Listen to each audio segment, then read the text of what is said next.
అందరికీ జై శ్రీరామ్ ఫ్రెండ్స్. హైందవీర్ వరప్రసాద్ అనే ఒక వ్యక్తి కాదు, ఒక శక్తి. వీడు ఎదిగితే క్రైస్తవానికి చాలా ప్రమాదం అని విదేశీ క్రైస్తవ మత మార్పిడి మాఫియా గుర్తించి వీడిని ఎలాగోలాగా అనగదొక్కాలి, వీడిని మానసిక క్షోభకు గురి చేయాలి అని ఇబ్బంది పెట్టాలని నా మీద 3-4 చోట్ల కేసులు పెట్టారంట. ఈ విషయం నాకు ఆల్రెడీ తెలిసింది. అయితే ఈ కేసుల గురించి అది తర్వాత వీడియోలో అప్డేట్ చేసి మీకు తెలియజేస్తాను. ఈలోగా ఈ వీడియో చూడండి, చూసి 1-2 సార్లు వీడియో చూసి అబ్జర్వ్ చేయండి ఆ వీడియోలో ఏముందో. ఎందుకంటే వెంటనే అది ఐడెంటిఫై అవ్వదు.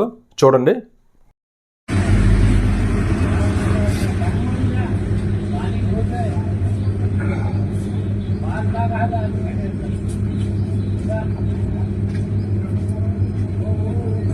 ఈ హిట్ ఉంటుందా కాక్రోచెస్ ది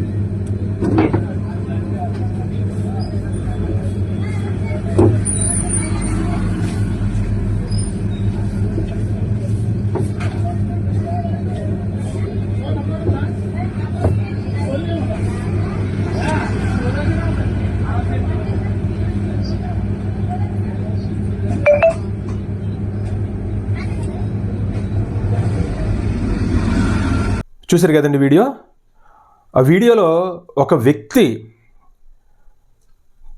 ఏంటిది కూరగాయల మార్కెట్ దగ్గర ఏం చేస్తున్నాడో మీరు గమనించారా? ఆ వ్యక్తి పేరు మహమ్మద్ వాసిక్, ఒక ముస్లిం వ్యక్తి. అయితే ఆ వ్యక్తి ఏం చేస్తున్నాడో చెప్పడానికే జుబుత్సాకరంగా ఉంటుంది. చాలా వికృతంగా చేష్టం అనమాట. అతను ఏం చేస్తున్నాడో అతను ప్రైవేట్ పార్ట్ల మీద పదే రుద్ది పదే టచ్ చేసి వెనక ముందు రకరకాలుగా టచ్ చేసి మళ్ళీ కూరగాయలు ముట్టుకుని ఆ కూరగాయలని అవన్నీ కావాలని చేసినట్టే వీడియోలో కనపడుతుంది. అవి మళ్ళీ అందరికి ఇస్తున్నాడంట. అది అక్కడ స్థానికంగా ఉన్న కొంతమంది స్థానికులు అది అబ్జర్వ్ చేసి వీడియో చేసి తీసి పోలీస్ స్టేషన్కి అప్పితే మహమ్మద్ వాసిక్ మీద పోలీసులు 2,500 ఫైన్ వేసి ఒక 5 రోజులు జైల్లో పెట్టారండి. వచ్చేసాడు. 5 రోజులు జైలు చేసి 2,500 ఫైన్ కట్టేసి. కానీ అంతటితో అక్కడ సమస్యకు పరిష్కారం అయిపోద్దా? నేను ఒకటే చెప్తున్నాను, అసలు ముస్లింల దుకాణాల దగ్గర హిందువులు ఎందుకు కొనాలి? అసలు ఇప్పటికే మీరు చాలా వీడియోలు చూశారు, చాలా వీడియోలు సర్క్యులేట్ అయినాయి. తినే ఆహారం మీద ఉమ్ములేయడం, పండ్ల మీద నాకడం, తర్వాత కేకుల మీద, బ్రెడ్ల మీద చాలా వీడియోలు చూశారు. అయితే దీని గురించి కొంతమంది స్పందింతే మీకు ఇష్టమైతే కొనండి లేదా మానేయండి అని చెప్పేసి సోషల్ మీడియాలో కూడా ప్రచారం అవుతుంది. చాలామంది కూడా చెప్పడం జరిగింది. దీనికి పరిష్కారం ఏంటి? హిందువులు ఎక్కడైనా సరే కూరగాయల దుకాణం దగ్గరికి వెళ్ళి, పండ్ల దుకాణం దగ్గరికి వెళ్తే ముందు అక్కడ అవతల వ్యక్తి అమ్మేవాళ్ళు ఎవరో అని 1-2 సార్లు చెక్ చేసుకుని అతని చేతికి హిందూ తాళ్ళు ఏమైనా బొట్టు ఉన్నాయా, లేకపోతే అతని కొట్లో ఏమైనా షాపులో హిందూ దేవుడికి సంబంధించిన ఏమైనా చిత్రపటాలు ఉన్నాయా అని గమనించి తీసుకోవాలి. అలాగే ఇప్పుడు మీకు మరీ డౌట్ వచ్చిందనుకో, అక్కడ స్కానర్ మీద QR కోడ్ మీద స్కాన్ చేస్తే అక్కడ పేరు వచ్చేస్తుంది. QR కోడ్ కూడా ఎందుకు స్కాన్ చేయాలంటారంటే, ముస్లింలే కొంతమంది ఏంటంటే మన హిందువుల్లాగే వాళ్ళు వ్యాపారాలు చేస్తారు. ఎందుకంటే వాళ్ళు ముస్లింలు అంటే మీసాలు తీసేసి గడ్డాలు పెట్టుకుని ఉండేవాళ్ళని కాదు, టోపీ పెట్టుకుని ఉంటారని మీరు అపోహ పడకండి. మనకలా కూడా చాలామంది ఉంటారు. లవ్ జిహాదులు కూడా చేసేవాళ్ళు ఇటువంటి వాళ్ళే. వాళ్ళు సాధారణంగా మన హిందువుల్లాగా ఉంటారు. కాబట్టి అంతేకాకుండా ఇప్పుడు సూపర్ బజార్లు, పెద్ద మార్కెట్లకి, డీమార్ట్లకి, అది రిలయన్స్ మార్ట్లకి వెళ్తున్నారు.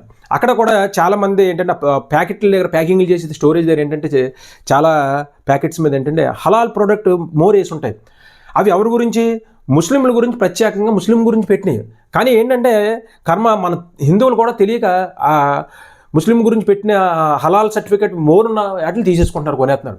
కాబట్టి హిందువులు ఎక్కడైనా సరే, ఏ పళ్ళ దుకాణం అవ్వచ్చు, షాప్ దగ్గర అవ్వచ్చు, కూరగాయల షాప్ దగ్గర మన హిందువా కాదా అని తెలుసుకొని కొనడం. తర్వాత ఏ షాపుల దగ్గరికి వెళ్ళినా ఆ మోర్ ఉందా లేదా, ఇటు హలాల్ మోర్ ఉంటే మనం తీసుకోకూడదు, ముస్లింకి వదిలిపెట్టేలా, ముస్లింలు కొరకవి అని అవగాహన కలగాలి. ఇది ఎందుకంటున్నానంటే, ఈ విషయం ఎందుకు చెప్తున్నానంటే, మన తోటి హిందువుగా సాటి హిందువుకి మనం సాయం చేద్దాం. మన హిందూ వ్యాపారాలు అభివృద్ధి అవడానికి మన తోటి హిందువులకి మనం సపోర్ట్ చేద్దాం. ఓకేనండి. నా వీడియోలు ఎవరైనా కొత్తగా చూస్తే వెంటనే సబ్స్క్రైబ్ చేసుకోండి. అలాగే ఈ విషయం కూడా 10 మందికి తెలియాలి, అందరికీ తెలియాలంటే అందరికీ కూడా షేర్ చేయండి. జై శ్రీరామ్. భారత్ మాతాకి జై.